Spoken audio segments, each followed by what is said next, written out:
Hello friends, welcome to my new blog. तर दीराचं लग्न होतं आणि मला हा व्हिडिओ अपलोड करण्यासाठी खरंच खूप जास्त लेट झाला. कारण माझ्या माईकला काय झालं होतं माहीत नाही. अचानक बंद पडला आणि मला एमर्जन्सीमध्ये न्यू माईक ऑर्डर करावा लागला. न्यू माईक आल्यानंतरच मी हा व्हिडिओ बनवते.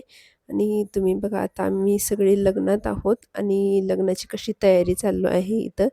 लग्न लागायला अजून सुरुवात झालेली नाही आणि अजून नवरा-नवरी आलेले नाहीत. त्यामुळे हा आधीचा व्हिडिओ घेते मी लग्न लागण्याच्या अगोदर. आणि हे चिऊ आणि परीला बघा तुम्ही, सगळ्या हॉलमध्ये मनाने कुठे पण फिरतात, कुठे पण जातात, कोणालाच न सांगता. गपचूपच सगळीकडे पळतायत. मी परीला आणायला गेले तर ह्यांना मला बघून पटकन आईकडे पळत निघून गेली. बघा कशी पळते. आईला शोधत होती आणि इथे आमचा दादू बघा, ह्याला खूप जास्त मज्जा येते. इथे सगळीकडे खूप जास्त लोक दिसतायत आणि सगळं नवीन-नवीन लाइटिंग वगैरे खूप जास्त दिसते. कुठे बघू, कुठे नाही असं झालं होतं त्याला. अजून लग्न लागायला वेळ होता त्यामुळे थोडाच हॉल भरलेला आहे. बाकीचे पाहुणे यायचे बाकी होते. आणि हे लग्नाचं स्टेज बघा, खूप छान आहे आणि खूप सुंदर आहे. आमचा प्रथमेश तर अंकलचं लग्न आहे म्हणून सकाळी खूप लवकर उठला होता आणि अजून पण झोपायचं नाव घेत नाही. वळवळ करतोय, माझे केस काय ओढतोय, केस उगीच मोकळे सुटले असं वाटत होतं ह्याला. लग्न लागायला तर अजून वेळ होता, त्यामुळे म्हणलं परीसोबत बाहेर जाऊन वरात बघून यावी. वरात निघालेली होती नवरदेवाची आणि आमची परी हट्ट करत होती की तिला घोड्यावरती बसायचं आहे. घोड्यावरती बसणं तर शक्य नाही, पण तिला कसं तरी समजवलं आणि आम्ही सगळेजण वरात बघण्यासाठी बाहेर आलो. वरात निघतच होती आणि बाहेर बँड वाजत होता आणि लहान मुले, परी हे सगळेजण आतमध्ये डान्स करत होते, नाचत होते. नवरदेवाला जाऊन देवाच्या पाया पडून यायला वेळ होता, त्यामुळे इथे सगळ्यांचं फोटोशूट चालू होतं. सगळ्यांचे फोटो काढायला चालू होते आणि मी उभा राहून खूप जास्त थकले होते, त्यामुळे म्हणलं कुठेतरी बसूयात.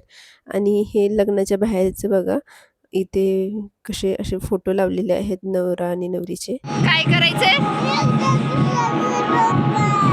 कुठं बसायचंय? थांब, पप्पाला फोन करून सांगते. सांगू का? आमच्या परीचा हट्ट काही संपत नव्हता, पण तोपर्यंत नवरा-नवरी आले होते आणि आता वेळ होती नवरा-नवरीच्या एंट्रीची. सुरुवातीला इथून मागे जाऊन मग मागून पुढे येताना अशी एंट्री घेणार होते हे. नंतर लग्न लागायला सुरुवात झाली. मंगलाष्टिका पूर्ण म्हणून झाल्यानंतर नवरा-नवरीने एकमेकांना हार घातले.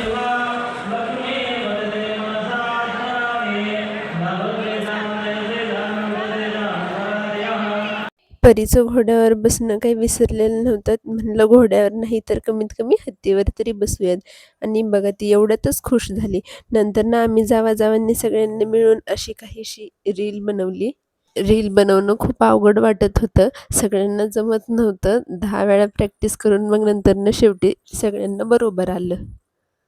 एक रील झाली, म्हणलं दुसरा अजून एक व्हिडिओ बनवूयात आणि असा काहीसा एक दुसरा व्हिडिओ बनवला तरी पण त्यात एक चुकलंच. सगळ्यांचं बरोबर नाही आलं आणि शेवटी मग फायनलला अजून एकदा तीच रील तोच व्हिडिओ डबल बनवला आणि नंतरनं दुसऱ्या वेळेस बनवताना आता रील पण बनवून झाली होती आणि सप्तपदी पण सुरू होण्याची वेळ झाली होती.